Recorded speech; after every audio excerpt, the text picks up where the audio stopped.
The first thing you need to know about him, though, is that he was the most bellicose man ever to hold public office in this country. He wanted war, any war, and behind the scenes, when he was Assistant Secretary of the Navy, the Secretary of the Navy went on vacation. He tried to start a war. I don't even remember who it was with because it's been a while, and the war did not happen. But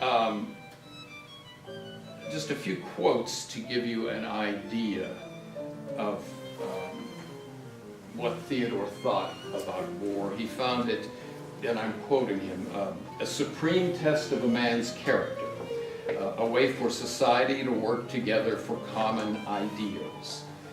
He found that people who didn't want to go to war when there was an issue deserving war were members of a cult of non-virility. And the book begins that way with quite a few quotes to give you an idea of what kind of man this was. That's one of the three central components of the book. The second is what Theodore Roosevelt was like as a father. I think he was probably the best father the White House has ever known. I think he played with his children endlessly. Pillow fights were, to the Roosevelts of Sagamore Hill, what touch football was to the Kennedys of Hyannisport. And his favorite son, Quentin, his youngest son, is the third major element in this book. Quentin was his favorite. The other 5 children, 4 by one wife, another by his first wife, who died shortly after childbirth. Quentin was so much his favorite that even when he did things that probably required some discipline, Theodore was loath to discipline him. For instance, one day he was meeting with Philander Knox, the Attorney General. The two of them were meeting privately, and Quentin just opened the door and walked in. Around his neck was a large snake, a live snake. In his hands were 2 snakes, smaller snakes, and they were writhing for attention. And Theodore looked up, and Philander Knox, even though he was the Secretary of War, thought, well, I don't want to go to war with snakes. He backed away, and instead of being angry, Theodore thought for a moment. He said, Quentin, why don't you go to the waiting room out there? I've got 5 or 6 congressmen who've been waiting for hours to see you. They could use some entertainment. So out he walked, and how entertaining the congressman found that, I don't know. One of the few times that Theodore punished Quentin was when Quentin carved a baseball diamond into the White House grass. Theodore was not amused at that, but after he excoriated him, he did tell reporters, you know, Quentin was pretty good. He hit .350. So the relationship between Theodore and Quentin was so obviously profound that not only did the other children know it, but they didn't really mind it. He was the youngest. He was extremely personable until he went away to school. He didn't want to go away to school, but all the Roosevelts went to a prep school in Groton. All the Roosevelts went to Harvard. Theodore didn't want to leave home, and when he left home, Quentin did not want to leave home, and when he left home, dark thoughts started to enter his mind. Most of the papers he wrote at Groton and Harvard have been destroyed, but there are a few excerpts of some. I could bore you infinitely trying to find what page the excerpt that I used is on. But he wrote about suicide. He wrote about illness. He might have been depressed, although he didn't show it in other ways, but something something had happened to him. Now, let me back up and follow Theodore's path up to this time. You know about Theodore as a Rough Rider. What you don't know and can show off to your friends is that Theodore did not lead the Rough Riders up San Juan Hill, as the history books say. There are two hills side by side in Cuba called the San Juan Hills. One of them is called San Juan Hill. The Rough Riders went up Kettle, Kettle, hill. So a way to annoy your friends with some pedantic knowledge. And that was what made Theodore a national figure, and what fired his passion for war all the more. Yet there was no way to indulge it. He tried. There were wars around the world, but they were too far away for America to easily send troops. They had too little relationship to American interests. So Theodore fumed and fussed, and not only stayed peaceful, but the ultimate irony is that he was asked to negotiate the Russo-Japanese War, and he did, negotiating it to a successful close, and he won the Nobel Peace Prize. Theodore Roosevelt winning the Nobel Peace Prize is worth a chuckle like that, and I suspect he buried it in a drawer somewhere, not wanting anybody to see. It became apparent that Theodore's only chance to become a soldier again would be World War I. At that time, he had not only finished 7 years in the White House, he had gone on a worldwide journey, a safari. He had come back to find out that his hand-picked successor, William Howard Taft, was not performing as Theodore wanted him to, and so Theodore ran again in 1912, and people tried to reason with him, fellow Republicans, saying, you know that if you run, you will split your party's vote, and you will give Woodrow Wilson, whom he detested, Woodrow Wilson, the academic with the bow tie from Princeton, and Theodore Roosevelt, the Rough Rider, whose house, above every room in his house, there's an animal head with antlers, and they're the real thing. It's a spooky place to be in, but I've never seen a house that reflected the personality of its resident more than Sagamore Hill does. So it happened as predicted. Theodore finished second in the voting, Taft finished third, and Wilson finished first.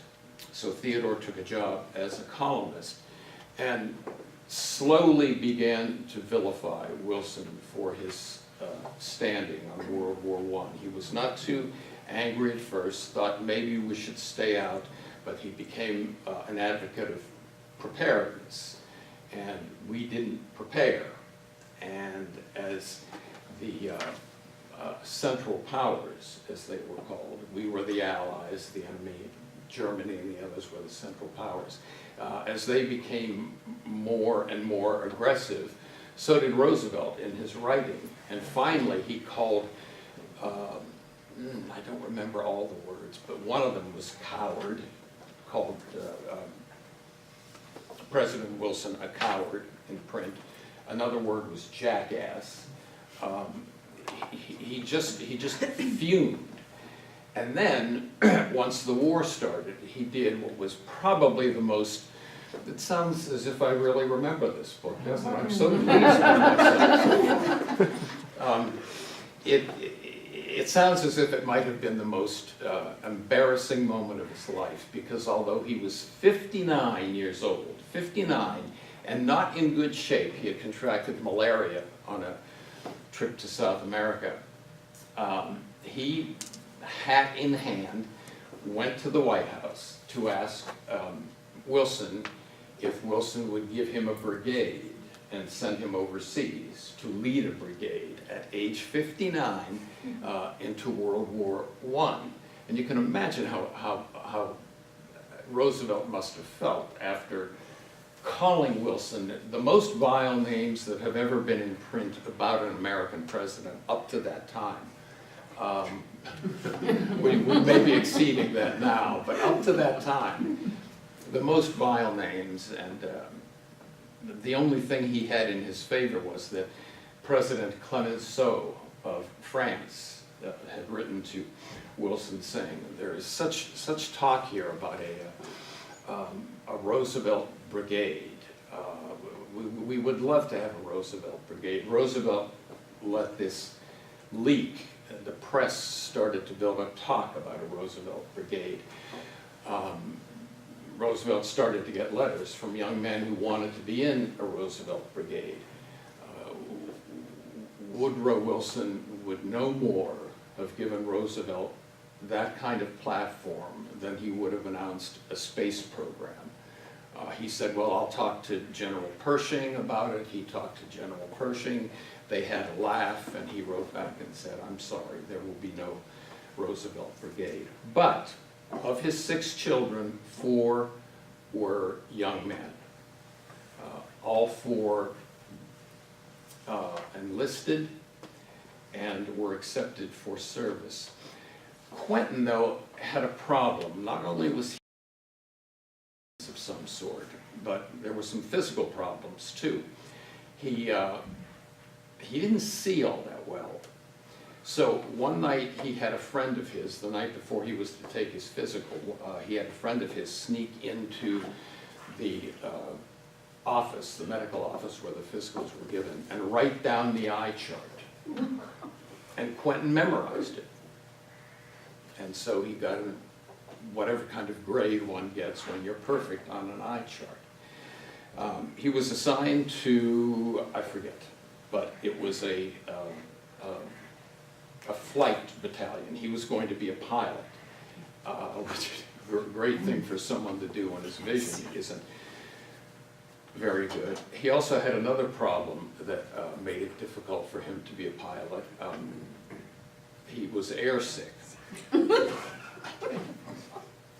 He didn't know this, he'd never been in a plane, but he got in a plane, flew around what is now Roosevelt, well, I guess, yeah, it's a shopping center now, Peter told me, Roosevelt Field, which was named after Quentin. Flew around the field a few times. That was where he trained, where the flight training for World War II went on. Got out of the plane, and I don't have to lower the level of this conversation by telling you physically what he did after he got out of the plane, you could imagine. So here's this pilot who can't see and can't stand to be in the air, but I don't know what he did about his vision, but about his sight, about his air sickness, he recovered. And not only became a good flyer, but passed good and became a reckless flyer. He was warned by his commander-in-chief not to be so reckless. Once he crashed a plane on landing, destroyed it when he knew that he was coming in for a landing much too fast. And he was scolded several times. Theodore lived through Quentin and lived through his other children vicariously at this point. He was constantly writing them letters. And when the first 3 sons went to Europe, they were sent to France, and they saw action immediately.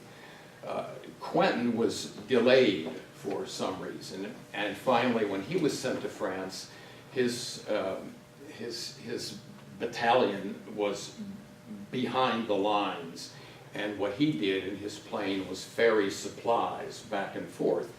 He saw no action, and his brothers, who had always poked fun at him a little because he was the baby, poked fun at him here. Finally, however, he had a chance to see action against the Germans. And on one of his first flights against the Germans, a German pilot pulled up alongside of him in the air and pulled out a pistol and put 2 bullets in his head. Quentin's plane crashed, and when the Germans found out who it was by searching the body, they were very impressed with themselves and very impressed with the caliber of the man whom they had brought down. They, with the rocks that were around the wreckage, they built to the best of their ability a monument to Quentin Roosevelt, and they had done that for no other serviceman.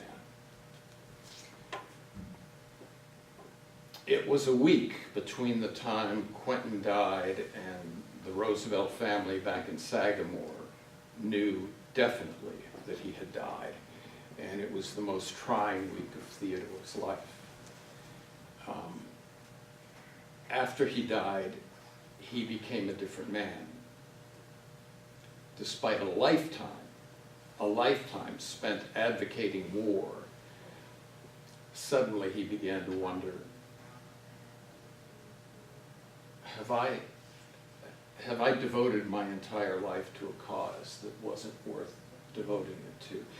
As Quentin had been dead for a couple weeks since friends came to visit at Sagamore Hill, and there was nobody there. They couldn't find anybody anywhere, and they knew Theodore didn't go anywhere. So finally they went out in the barn and they found Theodore, the hardiest man in America, with his arms wrapped around the neck of Quentin's horse, just crying uncontrollably. Now, Theodore was ill anyhow. As I said, he had contracted malaria and a few other ailments. But it is fair to say that Theodore died of a broken heart because of Quentin. He died 6 months after Quentin did. And I asked a doctor once about this. I said, this is a phrase that I'd like to use, died of a broken heart. It's very dramatic. Is it medically possible? And the doctor told me that it was, because as we have all come to accept, our emotions have an effect on the physical processes of our body. And Theodore's were weakened anyhow. And he explained to me how depression can alter the flow of blood to the heart. I don't remember exactly what he said now, but he said, yes, you can die of a broken heart. And 6 months after Quentin died, Theodore died. So in conclusion, before I turn this over to Peter, I will tell you that what the Golden Lad does, and what I think no other history of Theodore does, and this is not a big book, because I'm not interested in Theodore the politician, Theodore the crusader. I'm interested in Theodore the warrior and good parent who had to confront the death of his favorite son. I think one of two conclusions is possible at the end of the Golden Lad. Not that I mean to confine those of you who will read it to just these two, but the first one is to admire Theodore even more, because, no pun intended, he stuck to his guns. There was a war, he couldn't fight in it, but his 4 sons all did fight in it, and he lost one, and blamed no one except maybe in the recesses of his heart himself. The second conclusion I think it's possible to come to is that Theodore Roosevelt was, after all, a pompous hypocrite who spent his whole life advocating something which, once it became personal, he could not tolerate.